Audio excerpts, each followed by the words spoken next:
Single dad fixed woman's car on way to blind date, not knowing she was the date he dreaded.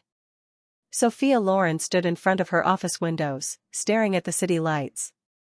Her fashion company was 3 months away from completely falling apart.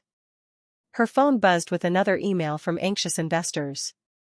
The last thing she wanted tonight was to go on a blind date. Her best friend, Mia, burst through the door. "Oh, no, you're not backing out," Mia said, crossing her arms. "You've been married to that company for 2 years. You need to remember what it feels like to be human." "My company is dying, Mia," Sophia sighed. "Investors want an answer by January 15th. If I screw this up, 200 people lose their jobs." Mia grabbed her shoulders. "Which is exactly why you need one night off. One date. If he's awful, you never see him again." Across town, Jake Morrison was having the exact same argument. His sister Emma was on FaceTime, and his 6-year-old daughter, Lily, was physically blocking the door. "Daddy, you promised Aunt Emma you'd go, and Morrisons don't break promises," Lily said, hands on her hips. Jake adjusted his tie, the only one he owned. "I know, pumpkin, but this isn't a good idea. I haven't been on a date in 4 years." Emma's voice came through the phone. "Lily wants you to be happy, Jake. And I already told this woman you were coming. Go." Jake grabbed his jacket. "Fine, but when this is a disaster, I'm blaming both of you." 20 minutes later, Sophia's car made a horrific grinding noise and completely died on a dark road, 3 miles from the cafe. Snow was starting to fall. She called roadside assistance, only to find out there was a miserable 2-hour wait on Christmas Eve. She was about to call an Uber when a pickup truck pulled up behind her. A man in his mid-30s got out, walking over slowly with his hands visible. "Ma'am, you okay? Car trouble?" His voice was kind. "Yes, it just died," Sophia said. "AAA says it's a 2-hour wait."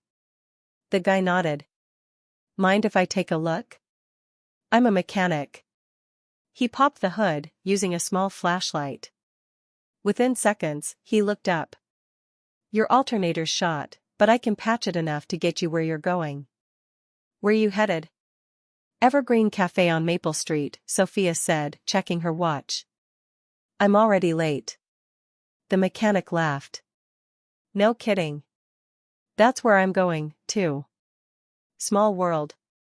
They talked easily while he worked in the falling snow. He mentioned he had a daughter, she mentioned she ran a company. Neither traded names. 15 minutes later, her car was running. He refused any payment, smiled, and wished her a Merry Christmas. Sophia followed his tail lights to the cafe. They parked and walked inside together. The cozy cafe was beautifully decorated for Christmas. The owner, Harper, walked up with menus. "Jake Morrison," the mechanic raised his hand. "That's me." Harper smiled, turning to Sophia. "And your date just arrived." "Sophia Loren. Dono ek Dumfries Hoge." "You're Jake?" Sophia's voice cracked. "You're Sophia? The blind date?" Jake gasped. They looked at each other and burst out laughing. They sat down in a corner booth. "So, you didn't know it was me?" Sophia asked. Jake ran a hand through his hair. "My sister just said your name was Sophia and told me not to screw it up." Sophia smiled, a real, genuine smile. "Hi, I'm Sophia. My car broke down on the way to a date I didn't want to go on." Jake grinned. "Hi, I'm Jake. I stopped to help a stranger so I'd be late to a date I also didn't want to go on." 2 hours flew by. Sophia forgot all about her phone. She found herself laughing at his garage stories, completely charmed by his humility. "My dad always said, you can either be rich or you can sleep at night, and I'd rather sleep at night," Jake shrugged. "What about you?" Jake asked. "What's it like running a fashion company?" Sophia's smile faded. "Honestly? It's like watching something you built with your bare hands slowly fall apart." She found herself pouring her heart out about the January 15th deadline and the 200 employees. The only location that works for our expansion is a property on Market Street, but the timeline is so tight. Jake reached across the table, gently squeezing her hand. Hey, you're tough as hell. You'll figure it out. The next afternoon, Sophia went to Jake's apartment above his garage to get her car fixed permanently. When Jake opened the door, a tiny tornado in reindeer pajamas came flying out. "Daddy, there's a princess at the door." Lily squealed. When she realized who Sophia was, her jaw dropped. "You're Sophia Loren from the magazine." "Daddy, she's famous." Sophia spent the afternoon sitting on the floor with Lily, looking at her fashion sketches and teaching her how to drape fabrics. Jake watched from the kitchen, his heart swelling in a way it hadn't since his wife died. Later, Lily climbed into Sophia's lap. "Are you Daddy's girlfriend? He needs someone nice because he's been sad since Mommy died." The room went quiet, and Jake awkwardly went downstairs to check the car. Lily then looked up at Sophia. "Daddy's worried about the garage. Some fancy people want to buy our building on Market Street. He said we might have to move." Sophia felt ice slide down her spine. Morrison's garage was on Market Street. It was the exact building her company was planning to demolish for their flagship store. She was about to destroy the livelihood of the man she was falling for. Panicked, Sophia made an excuse and practically ran out. Sitting in her car, she texted her partner, Marcus, "We can't buy the Market Street property." Marcus called her furious. "Are you crazy? That's our only option.